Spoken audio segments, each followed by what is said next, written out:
everyone. I am very excited to introduce our next session and speakers, Micah Peterson, Vice President of Product Management at Procedure Flow, and Diana Boris, who is the Training and Development Manager at Heartland Dental. So today they're going to be discussing training and onboarding and the employee experience amid the Great Resignation, and they will uncover some tips for simplifying agents' workflows and improving knowledge management. So with that, I want to hand things over to you both. We're super excited to have you here with us today. Awesome. Thanks so much for having us, Brooke. Appreciate it. Thanks, Brooke. All right. So I've really been looking forward to this, and I'm excited about everything you're going to share. And so I just wanted to share so you're a customer of Procedure Flow. So I just thought maybe it would be good if I kind of just did a little intro for you on your background, but I am going to get you to share some of that because I always think that that's interesting. So you work at Heartland Dental, but you were in political science first. So I'm trying to make the connection between political science and customer service, and that's always, so let's just start there. Let's say, okay, you're I could go on and on. You have 30 years experience. You've worked at lots of different places doing customer experience, doing customer service, managing, running the whole program, and you're doing, you kind of are in all the different areas that contact center customer service touches, like quality assurance and training and all those things.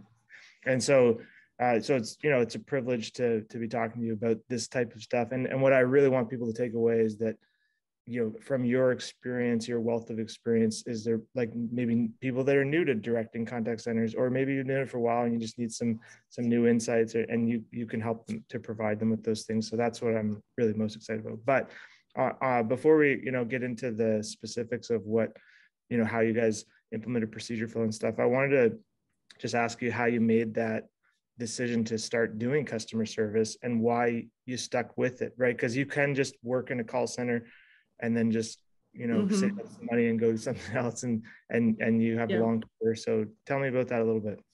Yeah, that's a great question, and interesting that you bring that up, because with every new hire group that we have start, at Heartland Dental and even at all my previous companies, I always did an expectations talk with them. And one of the things I talked to them about was, about your career. And, as you mentioned, I have a degree in political science, and I'm in customer service and technology, which has nothing to do with each other. And, when people start out at a job, they're really doing it for a paycheck, right? So it's like just a way, to pay the bills at the end of the day. And eventually they may be able to say, okay, maybe I can make this a career. This is somewhere, this is a company I can grow with. This is somewhere, where I can set my mark. And I really enjoy the atmosphere, I enjoy the culture, I enjoy the people that I work with. Yeah. But some people go to that next level, and it's a calling for them. And it's like, hey, that isn't, this isn't what I just trained to do, or that isn't what I just like to do. This is what I was meant to do. And I think when I graduated with my political science degree and I ended up working in customer service, it was that calling for me. Yeah. It was, hey, you know what? This is what I was really meant to do. I really, truly enjoy helping people develop and grow. And I truly enjoy helping people, fulfilling needs for our customers. Awesome. Yeah. And my experience actually isn't that dissimilar, because if you had told my teenage self that I would be, creating and selling call center software, I probably would have laughed in your face. Right. Right. But the reality is here I am. And I came out of college with some debt, a small debt, went to work at tech support at a software company, and really enjoyed working with customers. Like I love a problem comes in, you solve it for them, they're happy. And we would get, when our guys went to trade shows, they would come back and say, they really love our support and it made you feel really good. And, it kind of just stuck with me, and I kept going down that path. Right. So customer service can be very rewarding. And I'm not, not telling you that there can't be difficult calls, but because there can, but it can be very rewarding and fulfilling to hang up the phone and be like, I just really helped them, and that's just a great feeling. Yeah. So I think that's a good place to start. Like, that a job in a call center can turn into a career. and there's lots of people that make those level up jumps. Topically here, just to set the stage, the problems that you were trying to solve and the problems that we talk about a lot are interesting and sometimes a little bit cold, we just talked about it, because people do work in a call center and then save up money and jet, or they get fired because they're not good at it, or they get hired, they get promoted. It's a great harvesting ground for seeing people in action and then picking out great workers and moving them up. And so all of those things, though, lead to attrition. They lead to turnover. And so it's very rare now that people, maybe if you were unionized before, like in the 90s or something, but for now to say that somebody's going to do that as a career their whole life, it's pretty rare, right? So we have a lot of turnover. And so the conversation today, we're going to talk about, like, how do you insulate yourself from the turnover that is going to happen? And let's just be real about it. We're here for a good time, not a long time. I don't know, something, right? And so there's the stage is set. I want to get you doing the talking. So I've got a list of questions. I'm just going to roll through them, and then you can, and if you end up answering 2 of them or 3 of them at once. So you're pretty recent to Heartland Dental, I think, right? Yes, less than a year. Less than a year. And you were, there's some challenges that they're trying to solve. So why don't you just start us out there and tell us a little bit about you coming in. What did you see? What were you trying to accomplish? Yeah, absolutely. Great segue there when you're talking about attrition. And, not only do you have attrition as a challenge, but Heartland Dental was also experiencing huge growth. So we basically support different dental practices, and we had many, many dental practices coming on board. So as that dental practice number increases, our team needs to increase to be able to support them. And with that increase in growth, we just knew that we needed to become more scalable, right? So as you increase, the number of customers that you're supporting, what you don't want to do is just continue to increase the number of people that you're hiring. So how do we become more scalable, not just with our people, but also with our processes and our technologies? And, that kind of goes hand in hand with retention and hiring. So that was another big challenge for us. As we saw that increase in attrition, we were hiring 2 to 3 more agents. We knew we needed to hire 2 to 3 times more agents this year than we did in the previous year. And then I'm going to throw the other challenge in there that everybody probably has, is that work from home environment. So when COVID hit, we transitioned everyone, to working from home, thinking it was going to be a short-term arrangement. And it's not, it's not. I mean, as we have people working from home, they like it. And, and so we have to think about that as a long-term arrangement, and we have to figure out, how do we continue to keep productivity and engagement high? Yes. Because including training, right? Like not just doing the job at home, but your whole training program shifting. Right. Yeah, we had to move everything, to virtual. And our leaders here at Heartland talk about this law of propinquity. And the law of propinquity talks about how you're more productive when you're closer together with someone. So when that distance is far, how do you really get people closer together through that virtual environment? Okay. So those are a lot of the challenges that we were facing for this year. And I think those would be pretty universal. So yes. So then, what did you do? What was implemented to tackle that? Yeah, and I feel like we've accomplished a lot this year. And I really think it starts out with the right mindset of people going in and saying, hey, you know what, we need to make some changes. The industry is changing, the employees are changing. So how do we change with them and make the environment better? So first we had to get in the right mindset of, hey, we know we need to make some changes. And when we looked at it, we thought, okay, we've got to think about automation, and we've got to think about skill segregation. And when I talk about skill segregation, I mean, we get lots of different types of calls coming in. So how do we segregate those out and really, be more efficient in the way that we're handling them? And was that to sort of train people up with skills that we can like say, okay, we're getting these kind of calls, go to these people, and then micro the training to that? Is that kind Correct. of the idea? Yeah. Yeah, absolutely. Single skills training strategy is what we taught, what we decided to call it, but you're exactly right. And it just, it helped us get those new hires on the phones faster. So when we were able to, look at our training strategy and say, let's train by skill, we could get them, on the phones faster. And then, and then we'll bring them back in 6 weeks and, to train them on the rest of the skills. But the nice thing too, is if they're not ready, then we don't bring them back in, they continue to be productive, for our company, and helping our patients, but yet, we don't have to bring them back in to train them on, on those additional skills. Yeah. And I think the other piece of it is, finding the right candidates, right? And I think everyone, could probably attest to this as well. So how do you find the right candidates that fit your culture and that fit the skill set that you need? So one of the things that we did was, we adopted that humble, hungry, and smart interview approach from Patrick Lencioni's book, The Ideal Team Player, if anybody's read that. I haven't.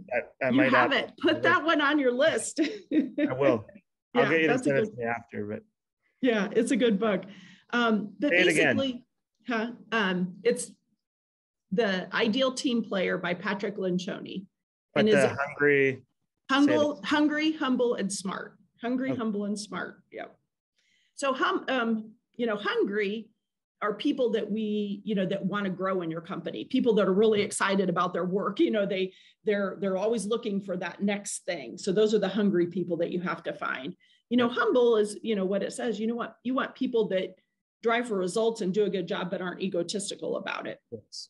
And then lastly, smart is not necessarily about intelligence, about IQ, it's more about EQ. So emotional intelligence. Yes. So how do you find people that have empathy, and that work well with others and, really want to take care of your customer? So we developed questions for our interview process that really helped us identify who's humble, hungry, and smart. You created like a culture value thing. And like Zappos talks about that. There was one example where they actually planted the bus driver. So when they came to the Zappos campus, how they treated the bus driver was part of the interview test. And so if the culture was, be humble and you're right, nice to the bus driver, it's like, Right. Well, no, you're exactly right. It's like, how do you find people that, still do good things while no one is looking, that's kind of the idea of it. So we looked at how we hire differently, hire better candidates. How do we train them differently? So that they can get on the phones faster and maybe even retain the information longer, so training by that single skill. And then the other thing that we did around new hires is we implemented what's called a nesting process. So kind of a funny name, but it's really how do you nurture and develop, employees in that first 90 days. When I joined this industry, that was one of the first funny chuckle things that I had was we walked in this call center and like, there's the nesting area. And you're like, oh, that's cute. The little chicks are in the nest, And so they're over there raising their hand and people are circling around. And it was like, you might as well put straw around the cubicles. Like that was essentially what was happening. Exactly. And then when they're ready to leave the nest, we call it flying solo, hey, you're ready to, ready to go solo. For anybody who's new to the call center industry, this is very common terminology. It is. Taking care of the little bitty chicks. Yeah. And it's really, when a new hire comes on board, you have to treat them differently, than your tenured agents. And that's what this is all about. So, we have, like you said, you've got that area, but we have team supervisors who are specifically designated as nesting supervisors. So that they have that new hire for that first 90 days to nurture and develop them. Yeah. We assign them a mentor. We, set up weekly, hot topic weekly review meetings that they attend so that they can continue to absorb all of the information. And then we give them different goals, because if I've been here for 30 days, there's no way I'm going to hit the same goals that someone who's been here a year. So we give them different goals to accomplish. And then we give them different assessments too, just to understand their readiness to be pushed out of the nest and to fly on their own, so we'll do different assessments with them as well. Yeah. And then kind of the last thing that we looked at, or, one of the other things I want to talk about, is we said, what tools do we have, because tools are, a big way to increase efficiency and make jobs easier, for our agents.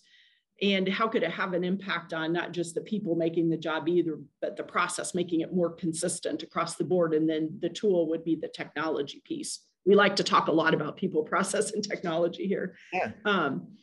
So, if we looked at all of our processes, everything was documented on paper. If you did come into the office and someone was working out of the office, you'd see all those little sticky notes all over everyone's computer. Do you have a few of those, Micah? Actually, one of our first marketing campaigns was we took a bunch of cubicles and we put yellow stickies like everywhere. And there was this guy coming out from behind the cubicle with a sticky on his head. And everybody's like, ah. So there was one on the coffee mug. And so anyway, it was fun. It was but it was true, right? Like it's true. Yeah, everywhere. And, or people would just memorize it, right? Yep. So someone used to call this the wild yak theory. So if you had one person that had all the information, documented in their brain, and then they got hit by a wild yak, the next day, who has that information? So we call it the lotto bus, because they either win the lottery and quit, or they get hit by a bus. Right. So it's like, how do we take all that, all that information and provide it in a simple form, for our agents to use? So we didn't have like that true knowledge base, that people have, so things weren't easy. We had a SharePoint site, so things weren't easy to search. They weren't easy to find. And it was very frustrating for our agents. Sure. So we said, okay, let's find a tool, so we evaluated different tools, and this is kind of where you guys come into the mix. So we decided on Procedure Flow. And so I don't know if you want to put this one in your marketing campaign, but I like to call Procedure Flow that interactive flow chart on steroids. So we've heard steroids before, so that probably needs to be in there somewhere. But I know. You know what the tool was originally called, which is terrible. What was it called? It was called the Interactive Standard Operating Procedure Tool, or AKA the ISOP. So it was known as the ISOP, and of course SOP is like a pig term or something, so it's like right. It doesn't really work out. Anyway. So it was harder to say the name than it was to use the tool, is what you're trying to tell me. It wasn't very digestible, so Procedure Flow is more self-descriptive. Yeah, it is, and people love saying it too. So, but I mean, with Procedure Flow, with just a few clicks, our agents can have access to the step-by-step workflows. Like I was talking about, we get so many different types of calls, and sometimes we don't get the calls very often, or they can be very complicated to handle. Right. So if we have a patient that calls in and has an emergency, we've got, there's lots of different steps we have to go through. Yes. And Procedure Flow just gives them that easy access to really guide them that through call and give them the confidence, that they're doing it correctly and that they're really, helping that patient. So that has been one of the biggest wins we've had this year. Awesome. So I'll just read this one out. Tell me about the rollout of new strategies within the team. What was the response from the agents? So that's always, we come up with our big brainchild stuff. We roll out our projects, but how do real people respond? And I'm going to even go back to kind of what I said earlier. It's having the right mindset first. So, when you think about rolling out new strategies, it's all about change management too, right? So you got to prep people for what's coming, and you've got to get them involved and all that stuff. Yeah, you've got to get them involved in the process too. So, especially with Procedure Flow, we started kind of a marketing campaign early on, to be like, hey, it's coming, here's what you're going to learn, here's what you're going to get. Wait, I want to pause you for a sec. Do you have any, what's a really good change management resource that you would recommend to people? Oh gosh, I don't know if I have a resource or not. I'll have to think on that one. Right. My you favorite have one. John Connor, there's a book called My Iceberg is Melting, or The Iceberg is Melting, and there was a change management book that he wrote that was like maybe 300 pages, and it's pretty dry. So he basically made a kid's book out of the principles, and then you can read the kid's book in like 45 minutes. But what's really funny is the penguin characters in the book are in your experience of work. You can visualize who they are from your experience. Right. So it takes on a whole, it actually works really well. So well, when you were yeah, talking, I was just thinking about like, there's so much work that goes, there's 8 principles, you know, like there's so much work that goes into prepping people that you don't just like throw it out there and like, here you go. Like, you know, you want to prepare people and everything. You do, right. And well, I'm gonna have to check that book out. I guess Who Moved My Cheese is another good change book. Same concept, probably. Guy, but you know, the Penguin book is a little more specific to change management. Yeah. Well, it's entertaining too, right? Because use mice and penguins, so that's more fun than people. Exactly. But yeah, so with procedure flow, I think everyone welcomed it with open arms. From our agents to our team supervisors, to the training team.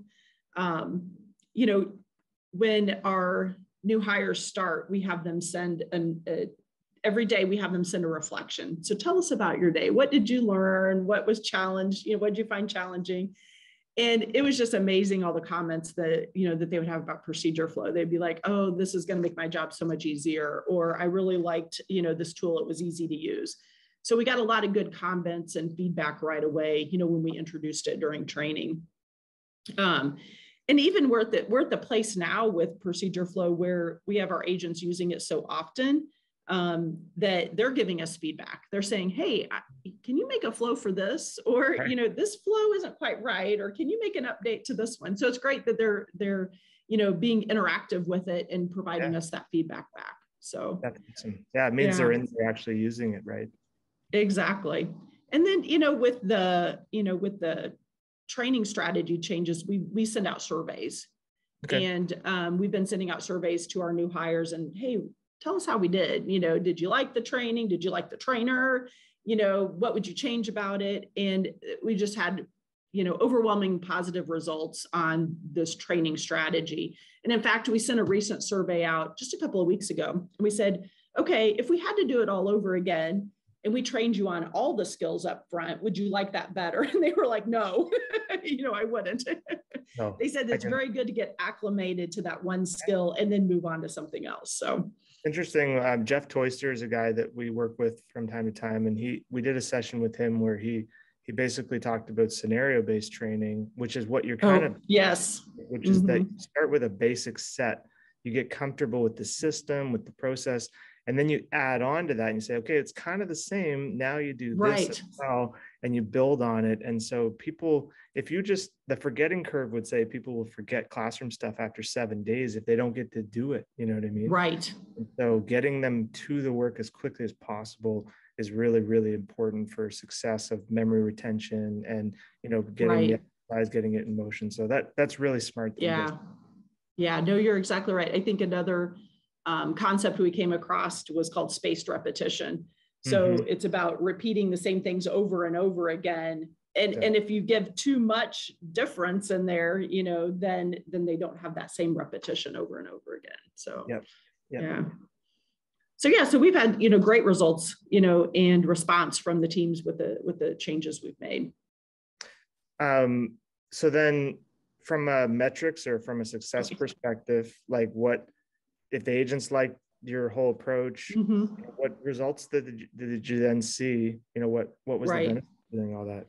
Yeah. So who could work in the contact center and not have any access to metrics, right? We all love our data. So I think it's like the most metric thing for human beings, like in the world. Like how much time did Micah spend in the bathroom?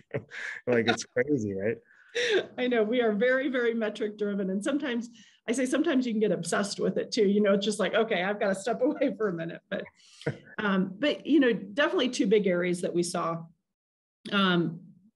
talking about how we get our agents on the phones faster.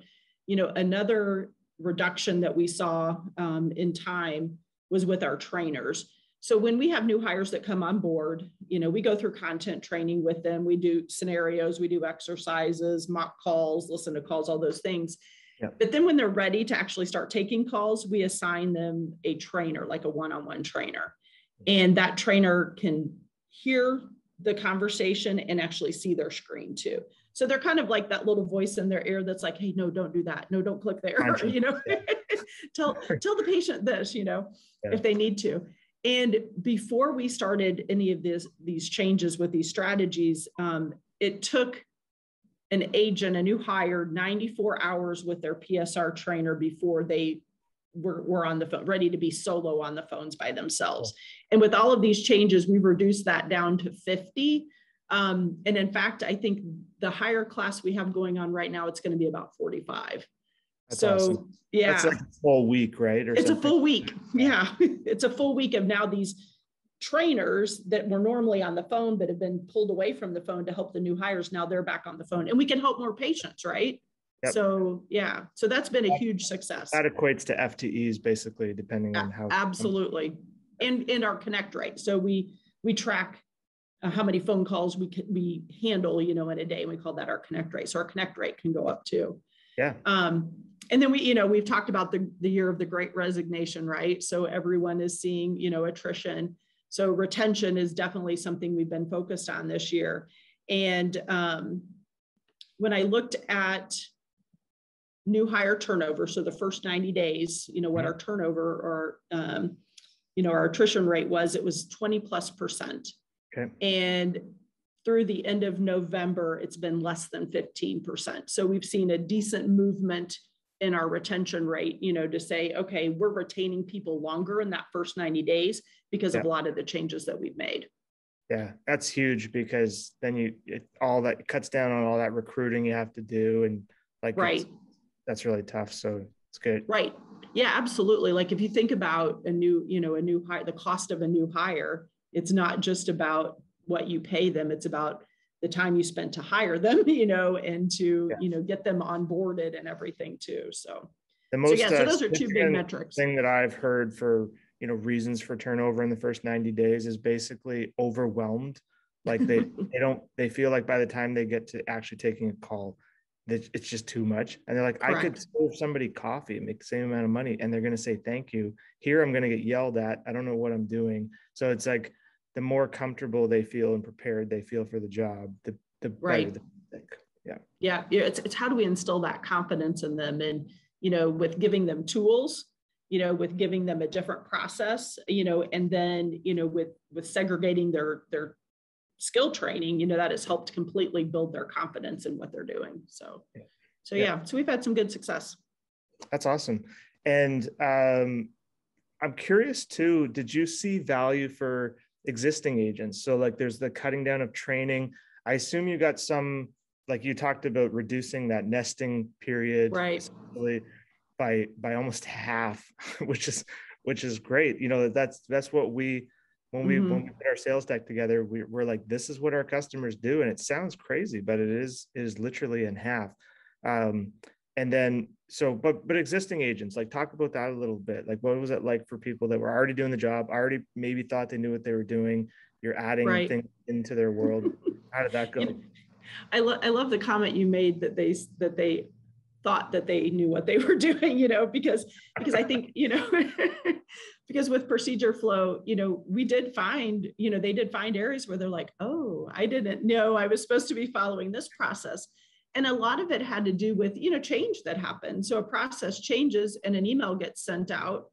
Well, one, they may never read the email, or two, it may get buried somewhere and they forget about it. Yep. So with procedure flow, we've been able to provide that consistent support, for all of our agents, and they can get notified of when changes happen. And then they can always go look it up too. It's like easy for them to look it up, be like, oh yeah, here's what I need to do. And this is different than what I've had before. So there, it's been an impact to them as well. You mentioned as well that what we call infrequency. So it's basically the idea that there's 500 to 2,000 different kind of calls coming in, depending on your industry. And there's no way that you've taken them all in a short period of time. And so you get that call and you're like, oh, I've never done this one before. And everybody benefits from that type of a situation. So. Yeah, absolutely. I think, kind of before we change some of our strategies, the idea was that, if you take 300 calls, you've gotten every kind of call that you can, and it's like the 300 calls, depending upon your call length and things like that, can take a while, can take 3 to 4 weeks to get. And you can get a lot of repeats in that time. Correct. And see the variety that you need to. Right. Yeah, that's right. And if you get that one call in that 3 to 4 week period, who's to say in 3 to 4 weeks when you get that one call again, you're going to remember what to do. Right? Exactly. And so for the 12 months, maybe that they're going to hang out with you in this department, it's like they might see that call twice. So exactly. Yeah, exactly. So that's, you know, why tools, you know, like Procedure Flow can help with that for sure, you know, to have an easy place for them to go and find what they need to do and have it be correct.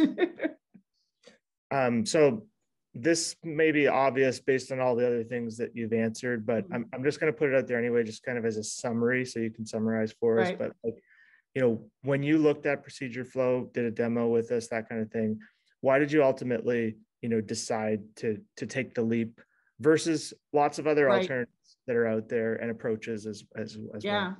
No, that's a great question. Because like I said, we did evaluate multiple different tools, you know, and what ones we needed. And to be honest, it boiled down to Procedure Flow was the easiest to use. I mean, it was simple. The mapping process was easy. You know, I think one of my training leads that has really taken Procedure Flow under her wing and has called it her own. She was able to do a flow, you know, create her own flow after training of about 2 hours, you know, so it was just really easy for us to implement and to use. So that implementation period was quick too. So we could really see our return on investment faster, That's you awesome. know, and it is very affordable, you know, so that's kind of what we can, you know, we can buy licenses for all of our agents, you know, and it still be very affordable to us. And I'm curious on that one, even though it is, like you said, very affordable, do you feel like it's paid for itself, even in, you've been in this job for a short period of time, but has it paid for itself? You know what I mean?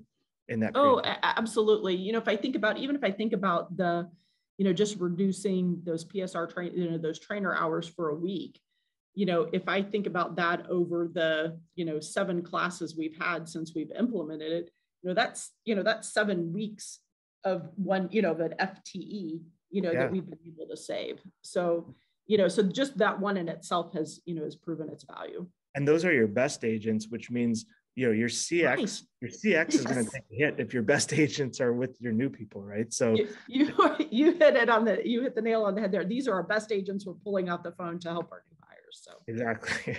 Yeah. So that's perfect. Thank you. Was there anything else you wanted to add in there? Or? You know, just to kind of talk about what we've done in these few months, you know, since we've implemented Procedure Flow. So we actually have 3 different entry points now. So we're not just using it, you know, just for our inbound phone agents. We're using it. We have, you know, we chat with our patients too, and we do outbound dialing. So we're using it in all those different areas as well. Okay. Are the processes different enough? Obviously, they're different enough. Yes. In how you handle them, that you've created different procedure sets, essentially. Yeah. Yeah, exactly. So we've created, the 3 different entry points. We have over 100 map flows already. Like I said, it's just really easy to map. And then, you know, we track who views, you know, the different flows every month. And we see thousands of views every month. So probably 2,000 or 3,000 views we're getting every month into Procedure Flow. That's awesome. And I hope, I don't know exactly everything you're doing with the reporting data, but you know, if you break it into quality assurance, like, are people using it, and then the also, you know, coaching as well. But on the continuous improvement side, you know, if these flows are viewed the most, are those flows the best that they can be? Should we invest more and simpler? And then the ones that are never visited, like, do we prune them back, or what? You know, what do we do with them? So it's there's a lot of it's not just about enabling the agents to do their best work, but it's also how can you continuously improve the program using the data, right? Well, and I think the other piece that's really, you know, the 2 areas that have collaborated well since we've, you know, implemented Procedure Flow is our quality. You know, so our quality team is scoring, you know, calls every day. Right. And, you know, they're finding areas of, hey, here's the trends of where we're seeing we're not hitting the mark. So they can go back to our Procedure Flow team and be like, hey, let's make sure we get this flow updated. You know, let's add this verbiage in here so that we can see this to be more consistent. Exactly. So, you know, you have your like, basically, my kids just came home with their report cards, right? So you've got your report card, and then it's like, okay, well, where are we going to do with our weaknesses? And you go back, and now you've got a playbook, right? Instead of just team leads sitting down and going like, do better, Billy. It's like you've actually got a playbook that you can put that stuff into. Absolutely. Yeah. And, it's a place that then they can go to continually find that, find that information, help them do a better job. So, I mean, and the bottom line is employees just want to do a good job, right? So, and we just got to give them the tools, and the skills that they need to do it. That's awesome. Just as we're kind of wrapping up here, there's two big questions that I want to deliver. The first is it's basically like, what advice would you give other leaders as they're trying to tackle similar projects within their call center? So it's specific to kind of like what we've been talking about. Like, is there any advice that you would give on like mistakes made, or just, things you would, or whatever, but like, how would you advise other people in tackling these challenges that you've talked about throughout? Yeah, when I think back we did a lot of change this year and a lot of different strategies, and I would caution, other leaders not to try to boil the ocean, so don't just try to do too much, really, think about the areas of improvement that you need, and think about it from an agent perspective of, what can be more helpful to them or make their jobs easier. And think about it, from a return on investment perspective too. And if you're not sure, go ask, go ask lots of questions, and I would even go ask your frontline agents, because who's better going to tell you what kind of challenges am I having on a daily basis, or what kind of trends are you seeing, but your frontline agents. So really try to understand where you're going to get your biggest bang for your buck, and just don't try to do everything at once, don't try to boil the ocean. Now, saying that, you tackled 3 pretty big projects. Going back to January 2021, would you do that all over again, given you did get a lot of benefit out of it? Yeah, I would say no. I would say that the key to it was we prepped people for the change. So when you do have change happening, prep them for the change and include them in the process. Make sure that, don't as a leadership group sit behind closed doors and decide what you're going to do. Go out there and ask. And get people's feedback and gain those champions of change too, find those people, that can really be those cheerleaders on the teams to be that champion of change. All in the Penguin book. Is it? I'm going to go read that one. Just kidding. Any other, because the next question is just an opportunity for you to pass along advice to anybody who's really kind of new to leading a contact center. And so I like this one because I'll tell you, I haven't been able to go to trade shows in a long time, and I do like going to them, call center trade shows. I do too. It's been probably 2 years or whatever since I've been to one, but I would often see, maybe not 50%, but a very high percentage of the people walk around the floor, because my job was to sell procedure flow, right? So I would kind of feel it out a little bit and see where they're at. And they couldn't think about procedure flow if they had never directed a contact center before. And so they had telephony, they had all kinds of different things online. And so there was lots of people walking around that literally had no idea, what technology was sitting underneath of them, how to run this thing, the quality, the training, the team lead, like all the different functions and things, and they're just brand new to it. And so in that sense, any general advice, because you have this long, history, if you were talking to yourself 30 years ago or something, and you knew this was the path you were taking, what things would you pre-warn yourself about, or whatever? I'm going to kind of go back to the theme of, what we talked about, advice for leaders, but I'm going to steal one of Stephen Covey's 7 habits of highly effective people, habit number 5. Which is, seek first to understand, then to be understood.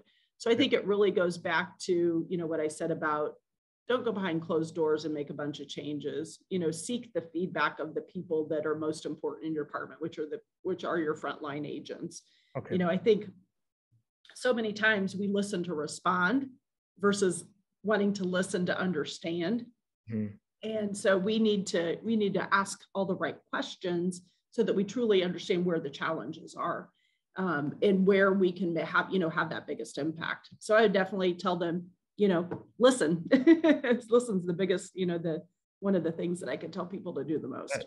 That's really good advice. I have enough experience working through kind of the concert of no, it's okay. The leadership of the customer experience, which is technology focused, right? What technology are we using? And it encompasses self-service and a bunch of other things. And then the leaders of the contact center, which is the people, you know, the agents that they're chatting or they're handling the phone calls and stuff. And so you have the people operations and you have the technology and the interplay of all of those things. And I would say one of the biggest things that I've seen is a big common mistake, an expensive mistake, is people implementing technology solutions that don't actually help the agents. Exactly. Just because it's the buzzword in the industry. Theoretically cool, but in practice, it doesn't pan out. And so that it's so people spend millions of dollars, you know what I mean? Or you know, depending on your size, hundreds of thousands of dollars, time and resources, and you put all this in place and then it produces nothing, you know, and the agent's more frustrated than ever, or it's one more thing on top of everything else. And there's one more thing they have to do, or and I could go on for an hour about failed approaches, you know, that looked good on paper, but don't. And so I love that you're saying, go talk to them first. You know? if they're not saying that's what they need, then figure out what's going to help. Right. Yeah. I mean, you know, it goes back to exactly what you said. They're the ones, you know, taking the calls, and what you don't want to do is frustrate them more. You want to make their jobs easier. Yeah. So the other thing I would say too on that one is that you by talking to your agents, you don't necessarily come up with innovative ideas. You'll figure out where the challenges are most and then go to a trade show and walk through all the booths and find innovative stuff, and we'll be there waving you down, or you know, whatever. There's really cool technology partners that are out there, and I think vendors get a bad rap because it's like we reach out into the aisle and we pull you in and try to take 15 minutes of your time and give you a brochure, but it's like, but really, if you were hungry, you would go around and just see what's new, see what, you know, people pay good money to be there and try to capture your attention. So we don't know what we don't know, right? You know, and that's why the trade shows are great for that.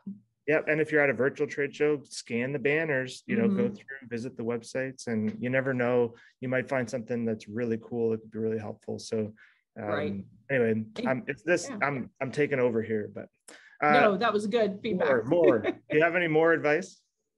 I think it's just, you know, it goes down to as a leadership group, get to know the employees in your department too. So spend some time with them, you know, and identifying who those candidates are for growth and development, you know. So one of the things that, you know, we kind of lacked too was, you know, kind of leadership training. You know, so we train people on, you know, how to do your job, you know, as far as the product and the processes and the technology pieces, but we really didn't train them on how to be a better person or how to be a better, you know, teammate or a better coworker.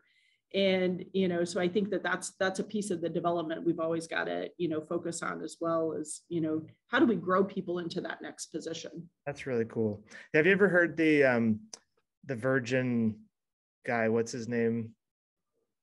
Oh, Steve. No, I'm screwing it up. But anyway, the CEO guy of Virgin. There's a really great quote I see on LinkedIn by him, where he's basically, somebody's kind of like, but if we train them up with all these great skills, somebody's going to poach them because we don't have career pathing options for them. And he's like, what's going to happen to our company if we don't train them? Exactly. You know what I mean? Like it's kind of like this flipping the table and saying, like, if we don't invest in people, like, sure, they might get poached, but we're going to have not great talent in the company if we don't keep, you know, in them up. I mean, you know, your success as a leader is only, you know, shown by the success of your employees, you know. So I mean, you want your employees to be successful. Yeah. So I think we're almost at I'll say the hour here, and I want to wrap it up. But I just want to say thank you first and foremost for being a customer and taking a risk on us, and we really appreciate that. I'm glad that we've been able to bring benefit to you. Thank you for taking the time to share with everybody your experience broadly and with Procedure Flow. You know, we're hoping for more and more success through 2022. and hoping at some point here, I think the border just opened between Canada and the US. Oh, so yay. we should be able to start making customer visits and stuff. So, or if you want to come up here for lobster or something. So, and for everybody watching, thank you for your time as well. And I think that's it. Any parting words you want to share? Or? No, just thank you very much. And we're looking forward to our partnership in the upcoming years. So thank you. Awesome. Thanks so much. Take care, everybody. Bye.